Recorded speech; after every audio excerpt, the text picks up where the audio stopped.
Friends, this is our another session of power electronics. Today we will discuss about single phase half wave rectifier. Now first of all, what is rectifier? तो rectifier क्या है? The process of conversion of alternating input voltage into the direct output voltage is known as rectification. So वो process जिसके through alternating input voltage को direct output voltage के अंदर change कर सकते हैं, उस प्रोसेस को हम रेक्टिफिकेशन कहते हैं. So rectification is the process through which we can change the alternating input voltage into the direct output voltage. The device used to convert the AC power to DC power is known as rectifier. So वो device जो कि AC power को DC power में change करने के लिए use करते हैं उसे हम रेक्टिफायर कहते हैं.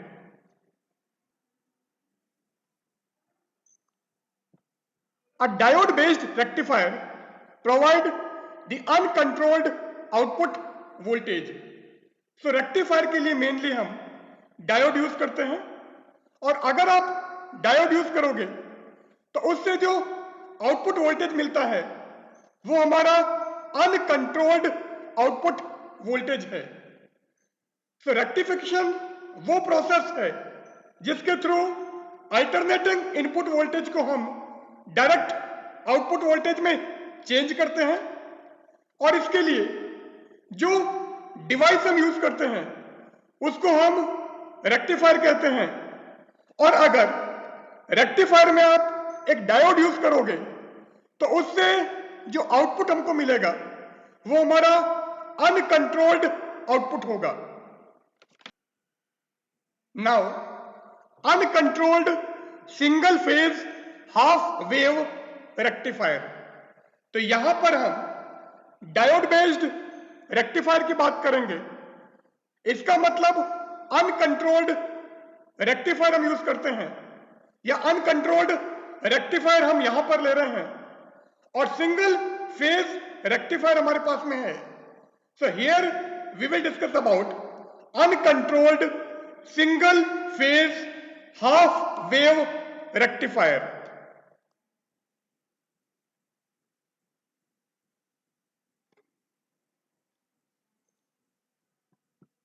In this session, we will discuss about rectifier with resistive load. इसका मतलब लोड में हमारे पास में एक रेजिस्टेंस होगा. Rectifier with inductive load means ऐसा रेक्टिफायर जिसके अंदर लोड में इंडक्टर जुड़ा हुआ है. And third one is rectifier with capacitive load. इसका मतलब लोड में एक कैपेसिटर जुड़ा हुआ है. So rectifier with resistive load, rectifier with inductive load and rectifier with capacitive load. So first of all rectifier with resistive load. So ऐसा rectifier हम ले रहे हैं जिसके अंदर हमने लोड में एक रेजिस्टेंस लगा रखा है. So rectifier with resistive load.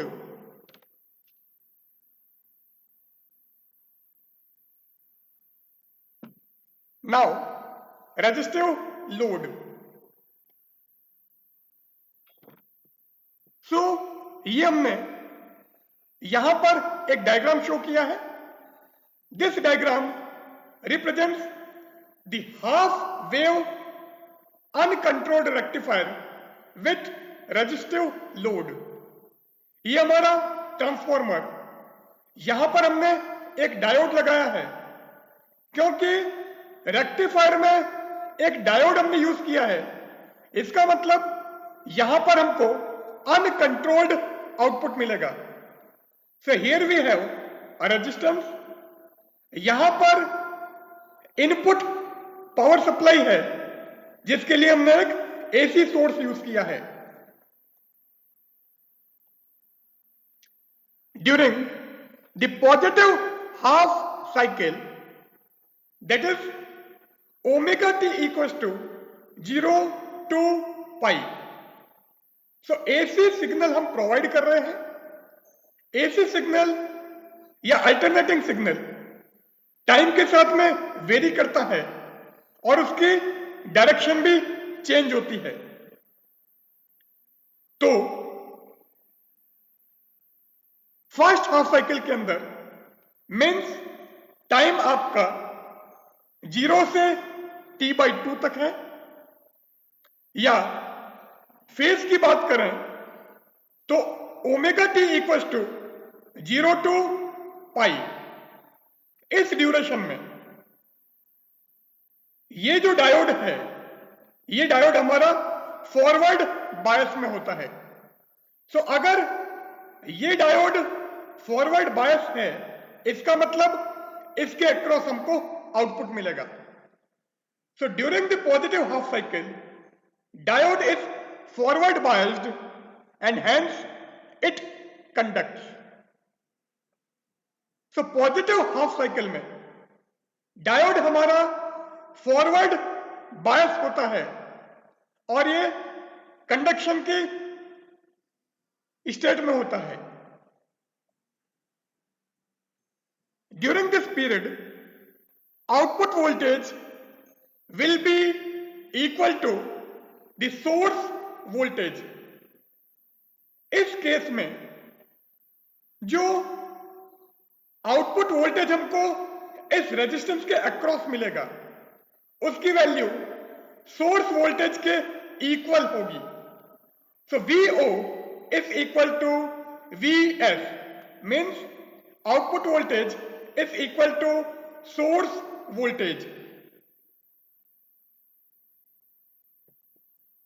And therefore the load current I0 is equal to V0 upon R and V0 is equal to Vs.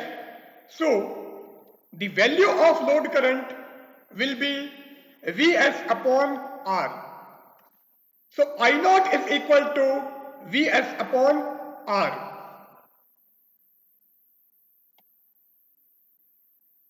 For resistive load at omega t equals to pi, V0 is equal to 0। तो जैसे ही first half cycle हमारा complete होता है,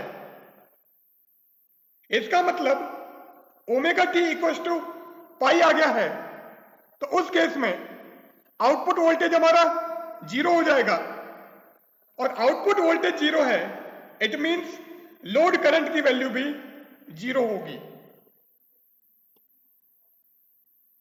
As Vs tends to negative at omega t equals to pi। So first half cycle हमारा पूरा हो चुका है और ओमेगा टी की वैल्यू पाई के इक्वल हो गई है। तो जैसे ही omega t equals to pi आ जाता है, मीन्स सेकेंड हाफ साइकिल हमारा स्टार्ट होने वाला है। So as Vs tends to negative at omega t equals to pi। So omega t equal to pi पर Vs नेगेटिव होने लगता है, और जैसे ही Vs नेगेटिव होता है, diode comes into the reverse bias condition। तो डायोड हमारा रिवर्स बायस की कंडीशन में आ जाता है, और जैसे ही ये डायोड हमारा रिवर्स बायस की कंडीशन में आएगा, ये हमारा टर्न ऑफ हो जाएगा। So it is turned off. So as Vs tends to negative at omega t equals to pi, diode is reverse biased and is turned off. So omega t equal to pi पर Vs हमारा negative होने लगता है और जैसे ही Vs negative होता है diode हमारा रिवर्स बायस हो जाता है और डायोड रिवर्स बायस होगा so this become turned off, ये हमारा कंडक्शन स्टेट से बाहर आ जाता है। It means diode goes to the blocking state, diode हमारा ब्लॉकिंग स्टेट में चला जाता है और जैसे ही डायोड ब्लॉकिंग स्टेट में जाएगा यहां पर वोल्टेज की वैल्यू या आउटपुट वोल्टेज की वैल्यू 0 हो जाएगी। So in negative half cycle that is from omega T equal to pi to 2 pi output voltage will be 0। So first half cycle में आउटपुट वोल्टेज हमारा सोर्स वोल्टेज के equal है and negative half cycle में output voltage हमारा 0 है और जैसे ही नेगेटिव हाफ साइकिल कंप्लीट होता है वापस पॉजिटिव हाफ साइकिल आपको मिलेगा and diode comes into the forward bias condition and it again conducts. So after omega t equal to pi to 2 pi, diode again gets forward biased and conduction begins. तो ये जो process है ये process हमारा continuously चलता है।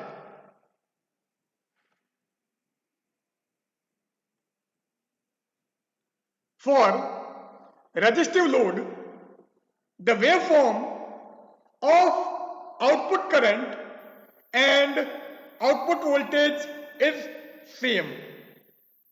So अगर हमने लोड की फॉर्म में कोई रेजिस्टेंस लगाया है तो उस केस में output current and output voltage की वैल्यू सेम होती है। When diode conducts, its voltage will be 0. इसका मतलब पॉजिटिव हाफ साइकिल में डायोड के अक्रॉस वोल्टेज की वैल्यू 0 होगी एंड डायोड के अक्रॉस वोल्टेज हमने VD बोला है। So during first half cycle the voltage across diode will be 0. So when diode conducts, its voltage will be 0. अभी यहां पर हमने वेव पैटर्न शो किया है, ये हमारे सोर्स वोल्टेज का वेव पैटर्न है क्योंकि Vs is equal to Vm sine omega t था। इसका मतलब ये साइन का कर्व हमने ड्रॉ किया है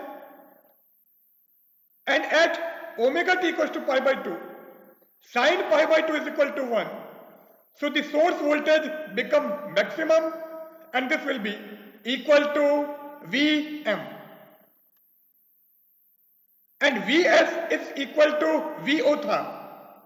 आउटपुट वोल्टेज की वैल्यू सोर्स वोल्टेज के equal थी during the positive half cycle. So omega t equal to 0 to pi, output voltage and source voltage हमारा सेम है। नेगेटिव हाफ साइकिल में डायोड हमारा रिवर्स बायस था, सो कोई भी वोल्टेज हमको नहीं मिल रहा था, सो आउटपुट वोल्टेज यहां पर 0 and in again positive half cycle output voltage become equal to the source voltage and this is the curve for output current and output current will be Vs upon R or Vo upon R. So output current की value output voltage upon resistance के equal है। So output current हमको मिल गया है V0 upon R and omega t equal to pi by 2 पर V0 Vm है, तो I not आ जाएगा Vm upon R। Positive half cycle में डायोड के अक्रॉस वोल्टेज 0 होता है, तो यहां पर 0 और ये भी 0, एंड नेगेटिव हाफ साइकिल में इसकी वैल्यू होगी -Vm। Let source voltage Vs equal to Vm sin omega t।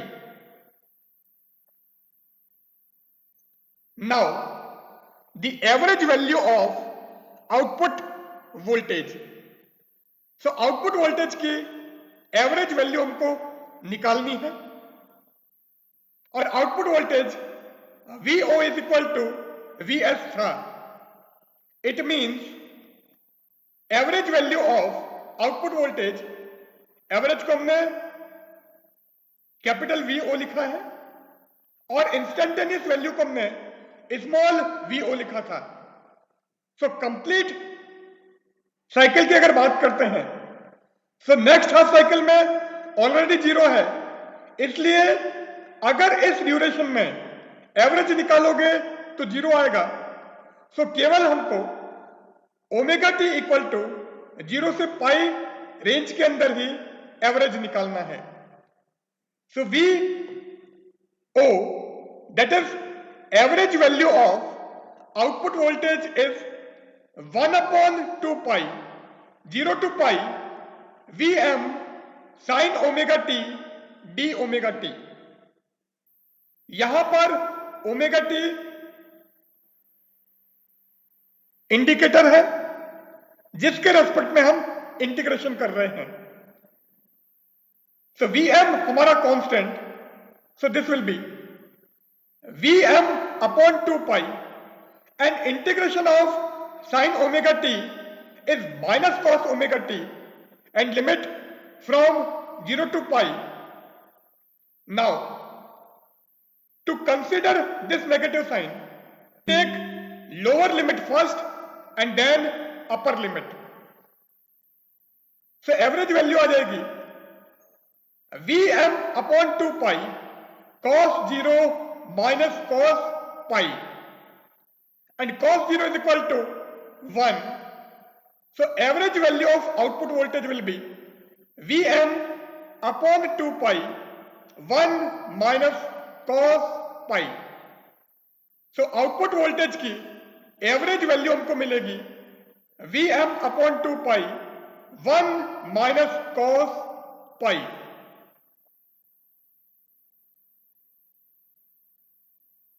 Now cos pi is equal to -1 and minus of -1 plus 1 हो जाएगा।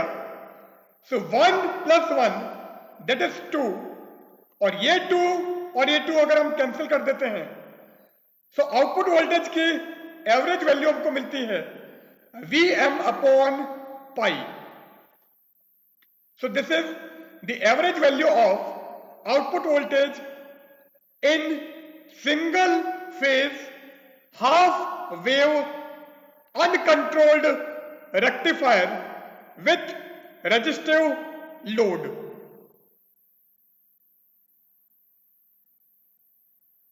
Now RMS value of output voltage, so root mean square value of output voltage.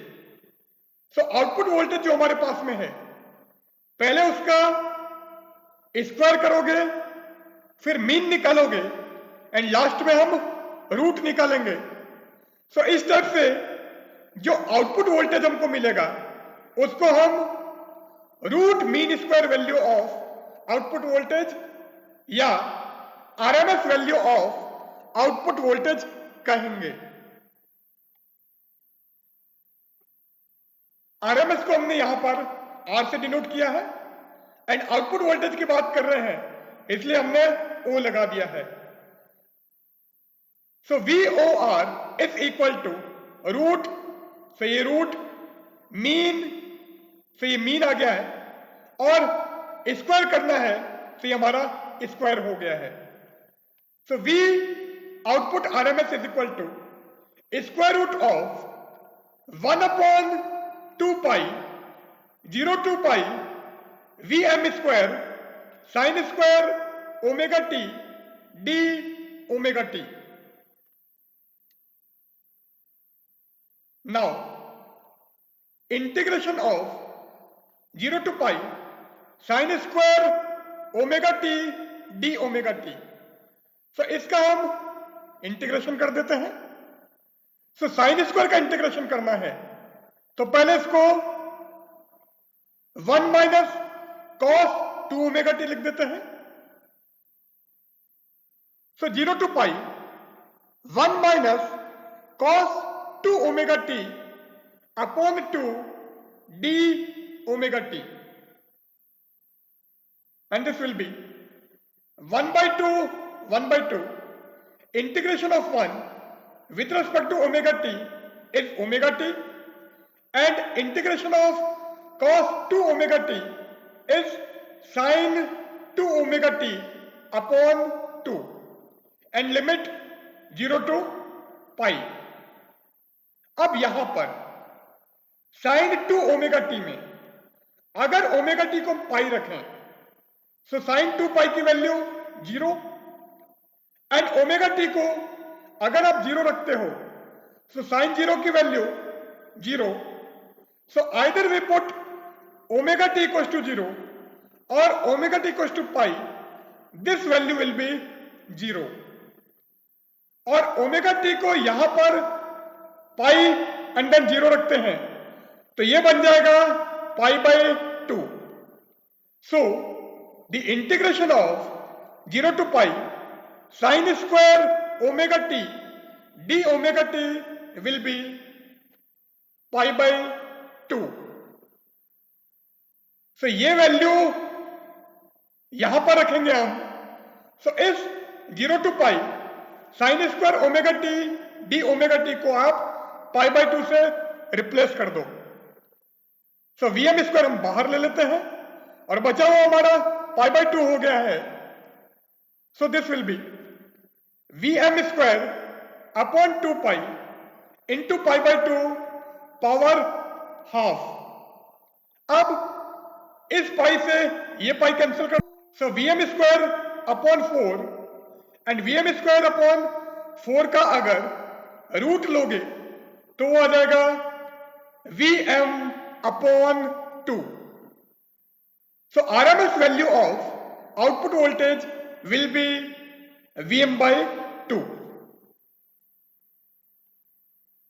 Now, average value of load current. Load current की average value. Load voltage की average value हमने निकाली थी. So average value of load current होगा average value of load voltage divided by capital R. So I naught is equal to V naught upon R, and V naught is average value of load voltage, और ये हमारी थी Vm upon pi. So ये value आप यहां पर रख दो. So average value of load current will be Vm upon pi R. Now, RMS value of load current. So load current की RMS value हम निकाल देते हैं. RMS value of load voltage या आउटपुट वोल्टेज था हमारे पास में Vm upon 2. तो ये आ जाएगा RMS value of output voltage divided by R, और इसकी जगह Vm by 2 रख दो. तो ये हो जाएगा Vm upon 2R.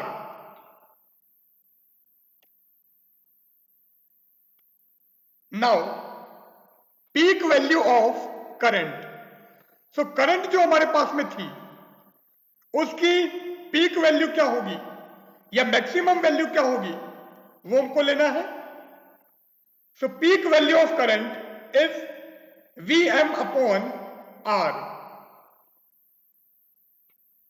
Now power delivered to load, तो जो लोड हमारे पास में है और लोड में हमने एक रेजिस्टेंस लगाया है, तो उस रेजिस्टेंस के अक्रॉस कितनी पावर डिलीवर होगी सोर्स से, वो हमको लेना है। So power delivered to load is power is equal to voltage into current. So this will be RMS value of output voltage into RMS value of output current.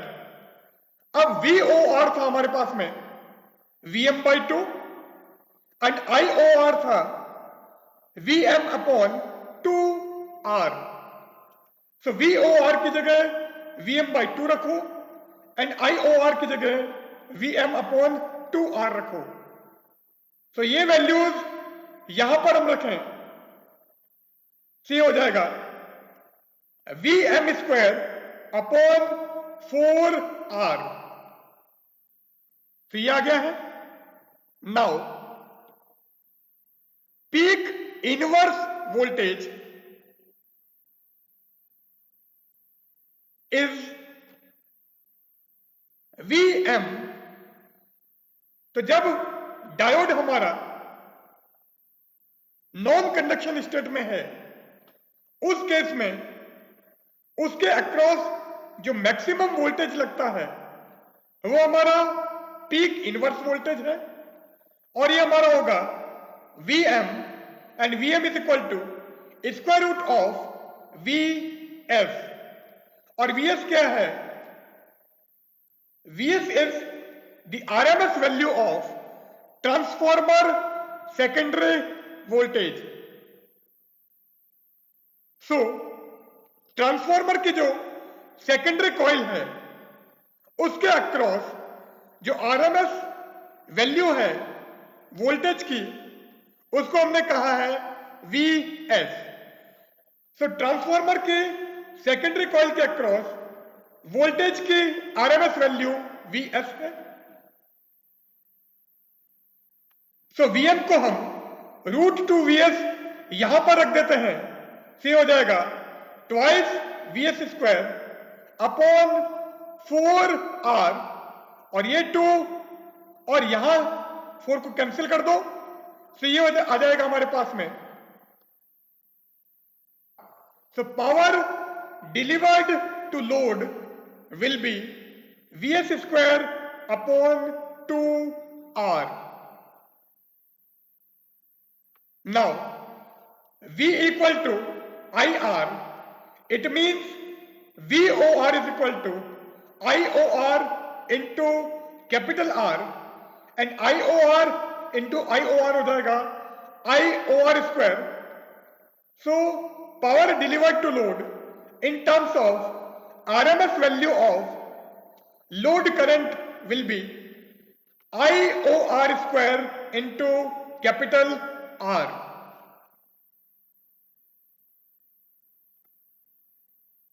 Now input power factor.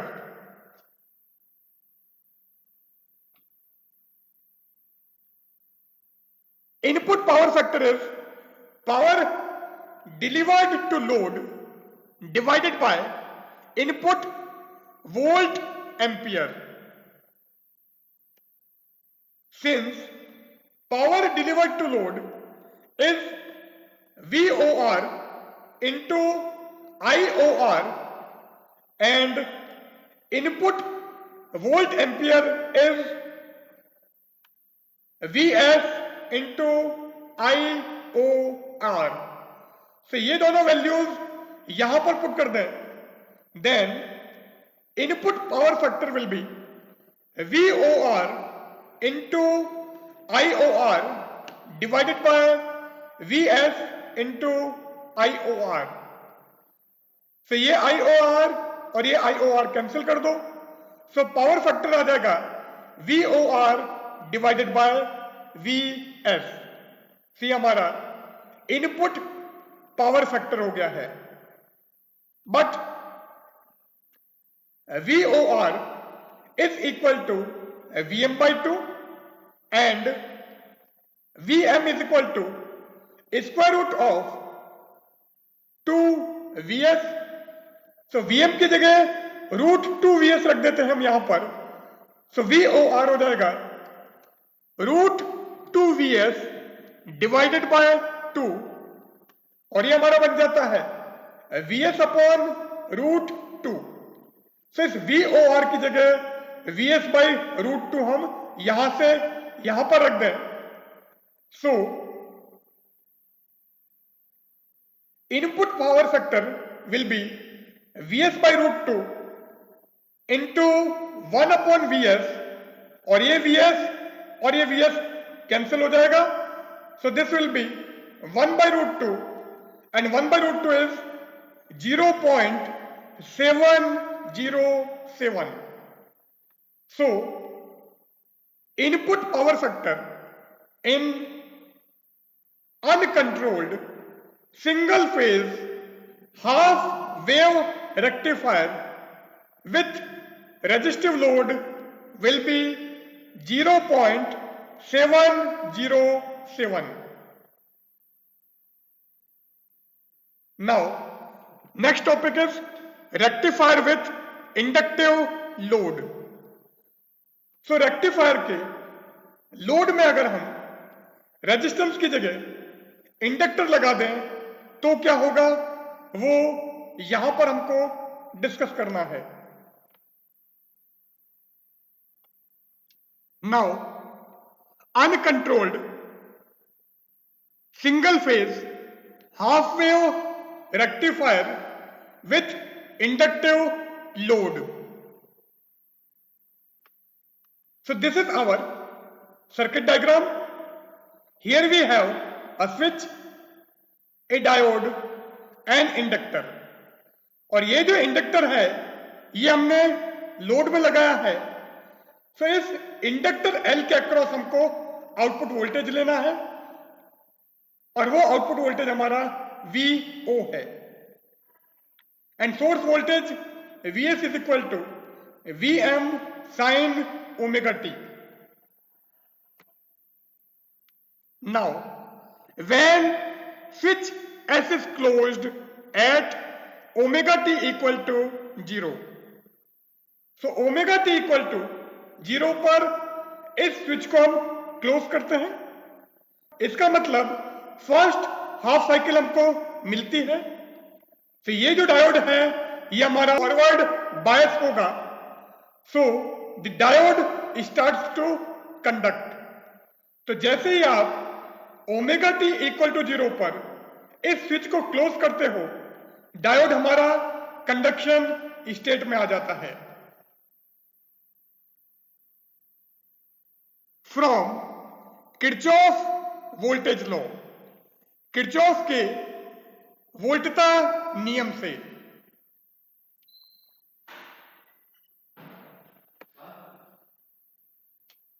So from Kirchhoff voltage law, Vs equal to Vo and Vs is equal to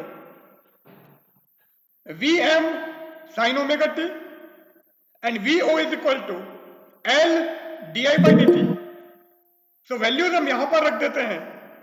So Vm sin omega t is equal to L di naught by dt. अब I naught की value हमको निकालनी है.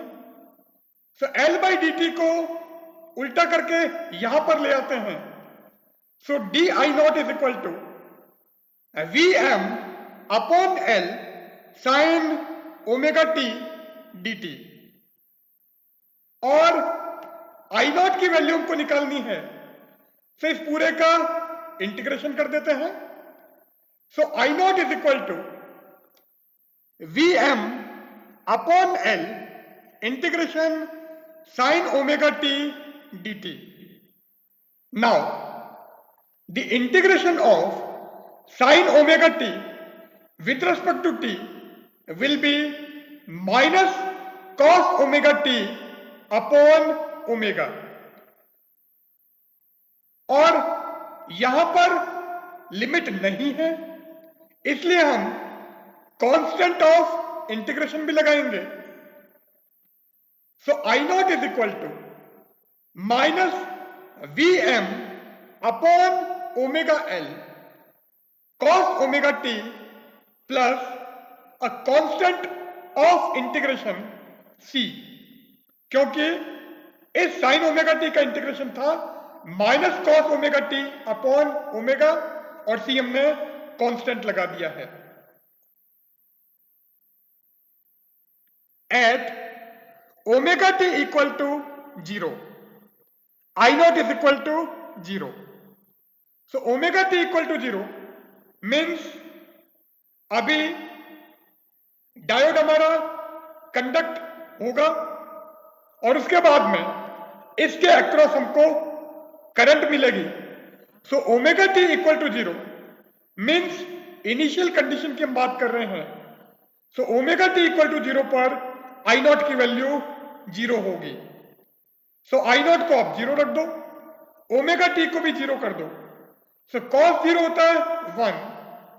सो 0 is equal to minus V M upon omega L plus C, और यहां से C की value हमको मिलेगी V M divided by omega L. तो ये जो कांस्टेंट की वैल्यू हमको मिली है वो हम यहां पर रख देते हैं। सो सी को आप V M upon omega L put कर दो। So V M upon omega L common आ जाएगा। So I naught is equal to V M divided by omega L and in bracket 1 minus cos omega t. So this will be the value of output current. So load current या output current की value inductive load के case में Vm upon omega L 1 minus cos omega t होगी। Now output voltage, output current अभी हमने निकाला था I naught is equal to V M divided by omega L 1 minus cos omega t. So output voltage अगर हमको निकालना है तो वो क्या आ जाएगा, V naught is equal to L d I naught by d T. तो ये जो आई नॉट आया है इसको हमको टाइम के रेस्पेक्ट में डिफरेंशिएट करना है एंड इंडक्टर एल से हमको मल्टीप्लाई करना है। So output voltage V naught हमको मिल जाएगा। So V naught is equal to L into V M upon omega L and 1 minus cos omega T का अगर हम डिफरेंशियल करें सो 1 का 0 एंड कॉस का होता है माइनस साइन। सो माइनस और इसे डिफरेंशिएट करोगे तो माइनस आएगा, वो कैंसिल हो जाएगा। So this will be the omega sine omega T. Now omega L and omega L cancel हो जाएगा। सो आउटपुट वोल्टेज हमको मिलेगा V M sine omega t. So output voltage will be Vm sin omega t, and this is our source voltage. So in case of inductive load, the output voltage will be equal to the source voltage. So अगर load में हमारा inductor लगा है तो उस case में output voltage and source voltage हमारा same होगा। अब ये वेव पैटर्न हमने दिखाया है, ये सोर्स वोल्टेज का ग्राफ और सेम ग्राफ हमको आउटपुट वोल्टेज में भी मिल रहा है। सो दोनों सेम पैटर्न को फॉलो करेंगे और करंट की वैल्यू अगर लें तो करंट हमको इस इक्वेशन से मिलेगा, और इस इक्वेशन को हमने यहां पर ड्रॉ किया है, तो कुछ इस टाइप से हमको ग्राफ मिलता है। Average value of output voltage. अब आउटपुट वोल्टेज हमने Vm साइन ओमेगा टी निकाला है, एंड साइन ओमेगा टी का एवरेज वैल्यू 0 से 2 पाई लिमिट के अंदर 0 होती है, क्योंकि जितना आपको पॉजिटिव फेज मिल रहा है उतना ही वापस नेगेटिव फेज है, तो ये दोनों आपस में कैंसिल कर देंगे। So average output voltage will be 0. So this will be the 0. Now peak value of current. So current की वैल्यू यहां से हम निकालेंगे, और पीक वैल्यू हमको निकालनी है। सो उसके लिए ओमेगा टी इक्वल टू पाई अगर हम लें, सो अगर आप यहां पर ओमेगा टी को पाई रखोगे, so cos pi is equal to -1, so this will be 1 minus of -1, that is 2. So I maximum is equal to Vm upon omega L into 1 plus 1, that is twice Vm divided by omega L.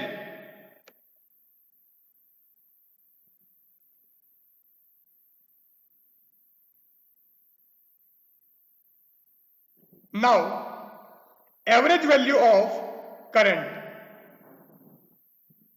अब current हमारे पास में ये है, और ये जो current है इसकी एवरेज वैल्यू हमको निकालनी है। सो average value of current will be 1 upon 2 pi 0 to 2 pi Vm upon omega L 1 minus cos omega t d omega t। अब इसका हमको इंटीग्रेशन करना है।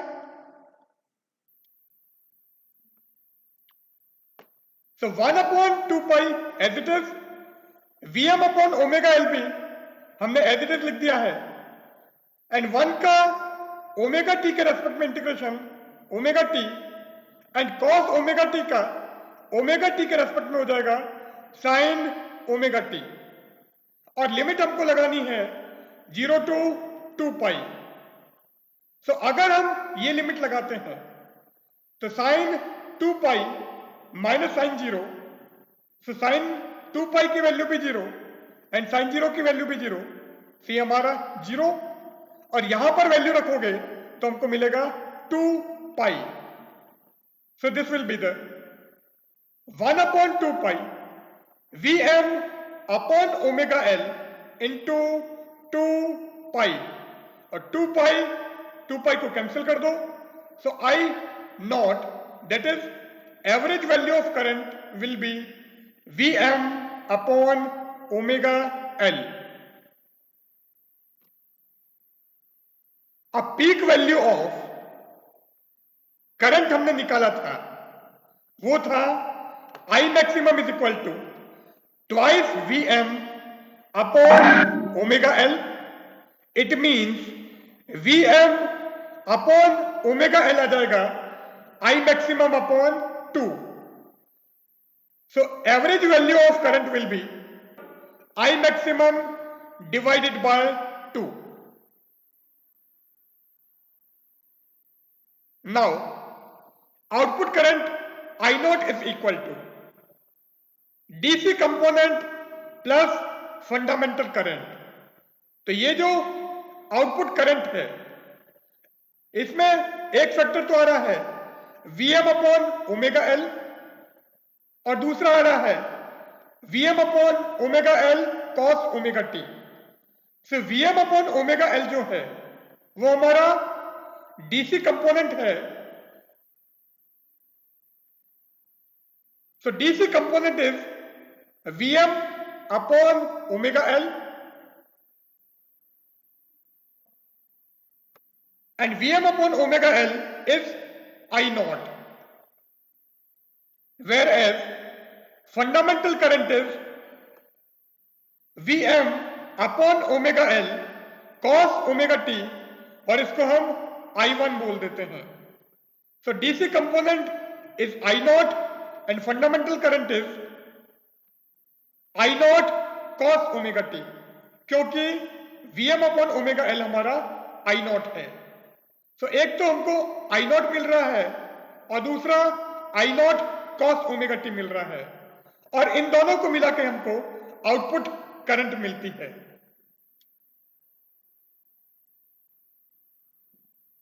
Now the RMS value of fundamental current. So fundamental current अभी हमने लिया था I1 is equal to cos omega t, और ये जो वैल्यू है इसकी हमको आरएमएस वैल्यू निकालनी है.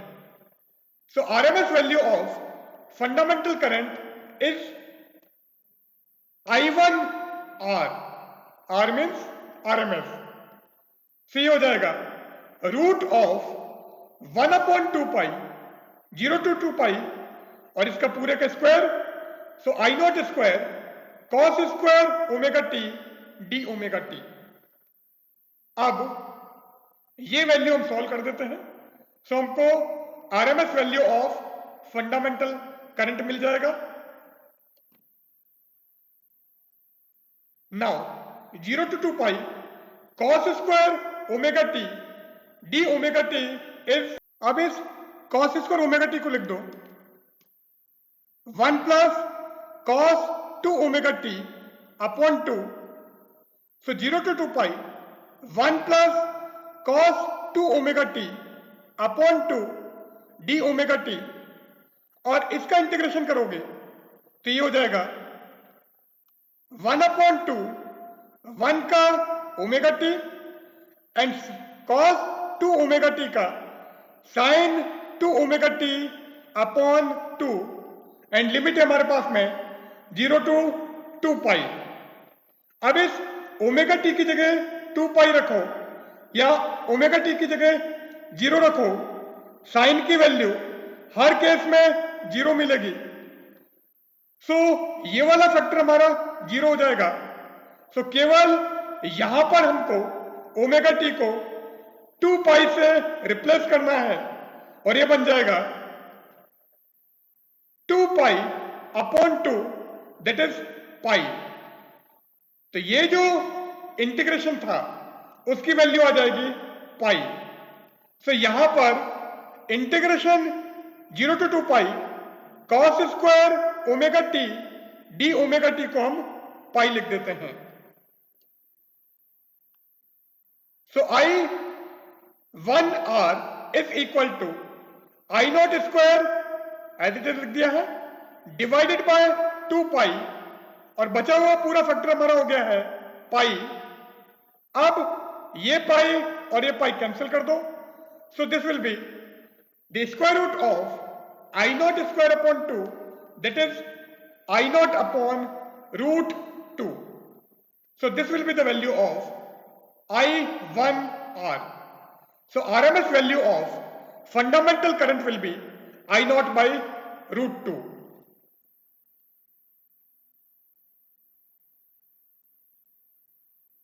Now RMS value of rectified current. So rectified current जो हमने ली, ये rectified current जो लोड के अक्रॉस हमको मिल रही है उसकी वैल्यू क्या होगी? ये होता है root of I naught square plus I1 R square, और I1 R अभी हमने निकाला था I naught divided by root 2. फिर I1 R की जगह I नॉट बाय रूट 2 हम यहां पर रख देते हैं. सी हो जाएगा I naught square plus I naught square upon 2 whole power half, और अगर इसको सॉल्व करोगे तो यह आ जाएगा 1.225 I naught. So RMS value of rectified current is 1.225 I naught.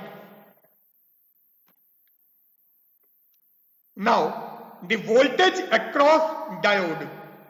Diode जो हमारे पास में था उसके अक्रॉस वोल्टेज की वैल्यू क्या होगी वो अगर निकालें तो वो आता है 0. So VD is equal to 0.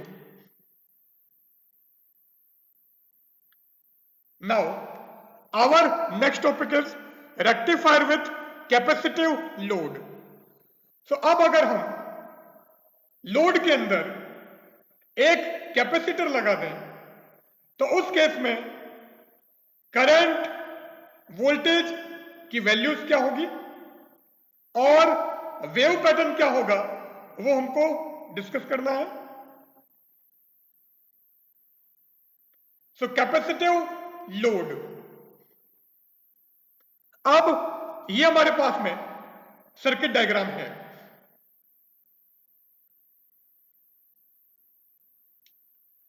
यहां पर लोड में हमने एक कैपेसिटर लगाया है. ये हमारा सोर्स और source voltage Vs is equal to Vm sine omega T and capacitor के अक्रॉस जो वोल्टेज है उसको हमने Vc कहा है. When switch S is closed at omega t equal to 0. So omega t equal to 0 पर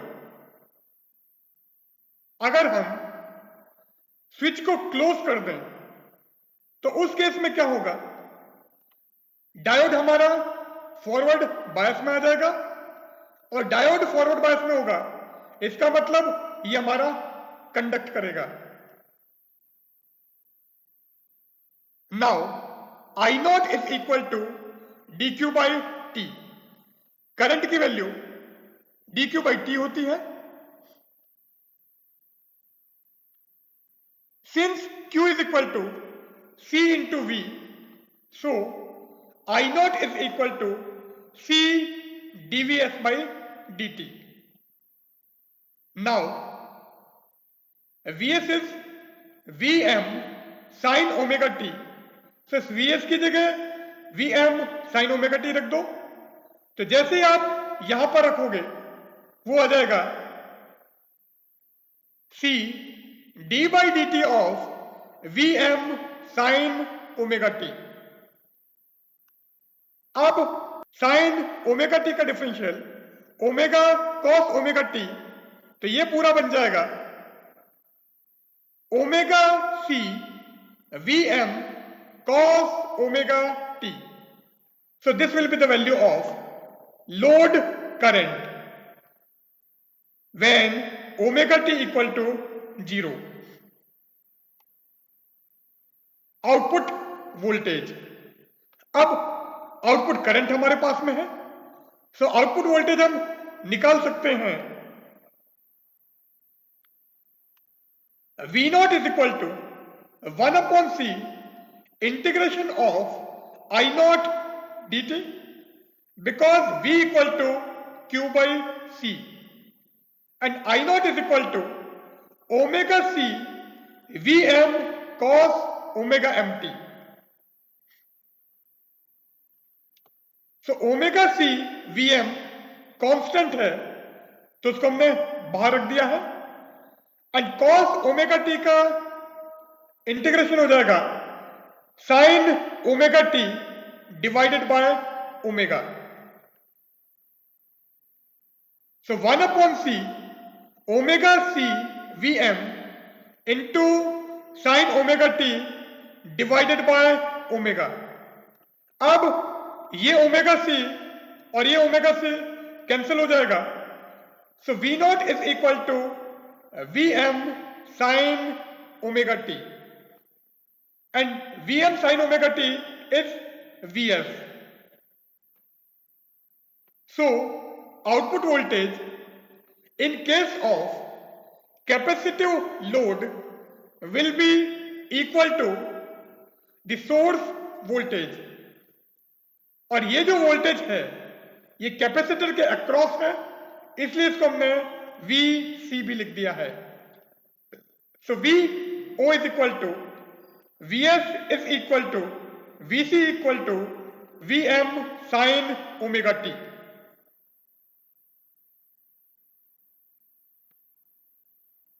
now output voltage हमारे पास में है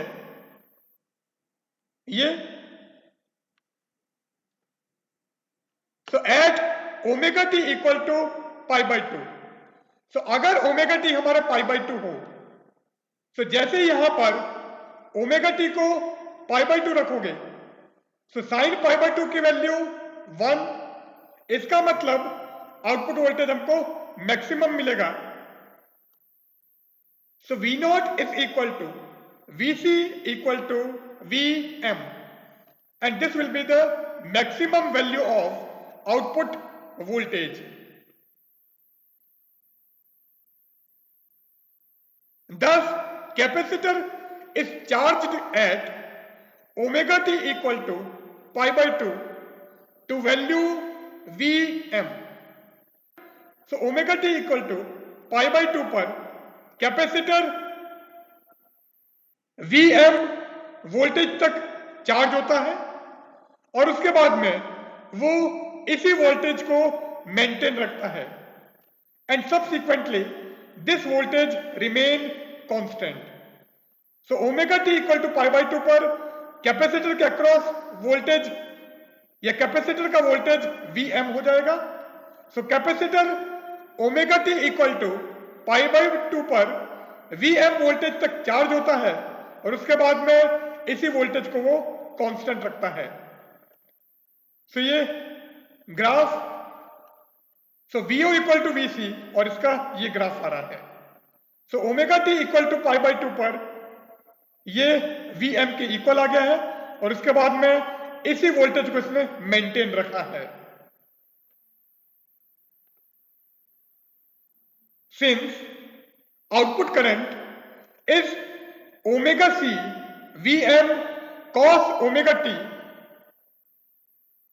सो at omega T equal to 0, so omega t को अगर हम यहां पर 0 रखें, सो cos 0 हो जाता है 1, इसका मतलब आउटपुट करंट की वैल्यू मैक्सिमम होगी और वो होगी omega C V M. So output current will be omega C V M.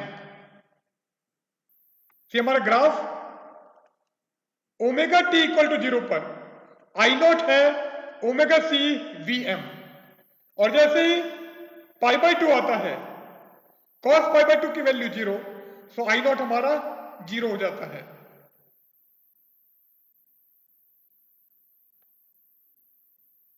The diode conducts from omega T equal to 0 to pi by to.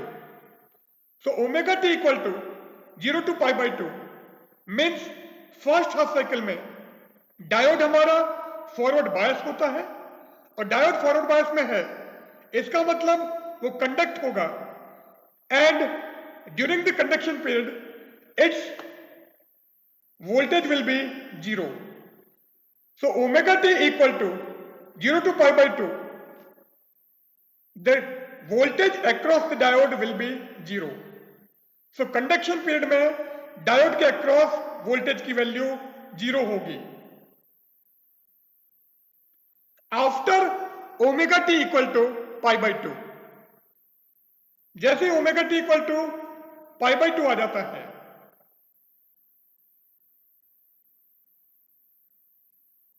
तब क्या होगा, Vd equal to minus we naught plus Vs। इससे voltage across diode आप निकाल सकते हो। Vs की value Vm sine omega T, and V naught is equal to Vm, so Vd is equal to minus Vm plus V M sine omega t. अब यहां से V M common ले लो, सो V D आ जाएगा V D equal to V M and in bracket sine omega t minus 1। तो ये diode के across voltage की वैल्यू होगी।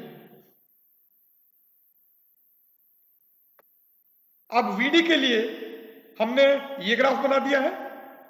अगर ओमेगा टी की वैल्यू आप पाई रखते हो, तो साइन पाई की value 0, so V D is equal to minus V M.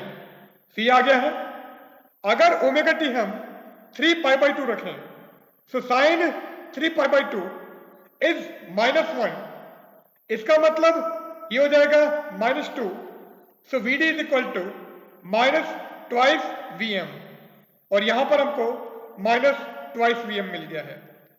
So omega t versus voltage across diode अगर हम लेते हैं तो इस टाइप से हमको ग्राफ मिलता है। Now the average value of diode voltage. तो डायोड वोल्टेज की एवरेज वैल्यू निकालनी है। सो वी डी अभी हमने लिया था V M sine omega t minus 1। So average value of diode voltage will be 1/2 pi 0 to 2 pi V M sine omega t minus 1 d omega t. और sine omega T की average value निकालते हो तो वो आता है 0। तो sign omega T की एवरेज वैल्यू 0, और इस माइनस 1 की निकालोगे तो हो जाएगा माइनस 2 पाई, क्योंकि माइनस 1 का इंटीग्रेशन हो जाएगा माइनस ओमेगा टी, और लिमिट रखोगे 0 to 2 पाई तो हमको मिलेगा माइनस 2 पाई। तो इस पूरे की जगह माइनस 2 पाई रख देते हैं। So V D is equal to 1/2 pi V M into minus 2 pi, और ये माइनस 2 पाई और 2 पाई कैंसिल कर देते हैं। So average value of diode voltage will be V M. तो ये वैल्यू हमको वी एम मिल जाएगी।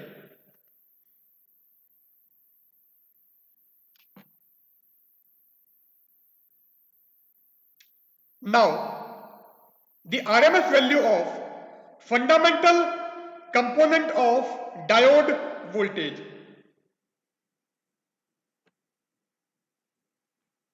अब फंडामेंटल कंपोनेंट हमारे पास में यहां पर V M sine omega T है। So V M sine omega T की आरएमएस वैल्यू अगर निकालोगे फिर आएगा 1/2 pi 0 to 2 pi V M square sine square omega T D omega T and power half.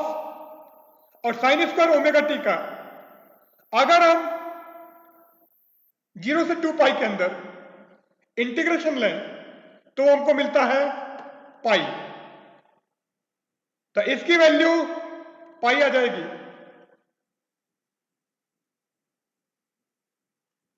So V M square as it is upon 2 pi into ये आ गया हमारे पास में पाई। ये हमने पहले निकाल लिया था, तो उसी को हमने एज इट इज पुट कर दिया है। सो पाई से पाई कैंसिल कर दो, so V M square upon 2 और इसका root, so this will be V M divided by root 2। So RMS value of fundamental component of diode voltage will be V M upon root 2। अब अगर आपको total value निकालनी है, तो total value क्या आ जाएगी?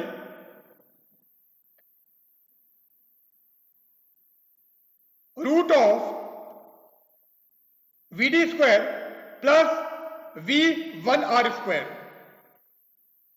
सो root of V D square plus V one R square is equal to, इसका स्क्वायर करोगे प्लस इसका स्क्वायर करोगे so root of Vm square plus Vm square upon 2, और अगर इसको सॉल्व करते हैं तो इसकी वैल्यू 1.225 Vm के इक्वल आ जाती है, जो कि हमने करंट के केस में लिया था, तो सेम टू सेम हमको वोल्टेज के केस में भी मिल जाएगा।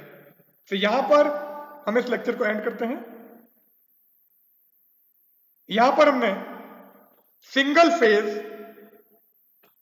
Uncontrolled half wave rectifier with resistive load, with inductive load and with capacitive load discuss किया है। So here we end our session. Goodbye.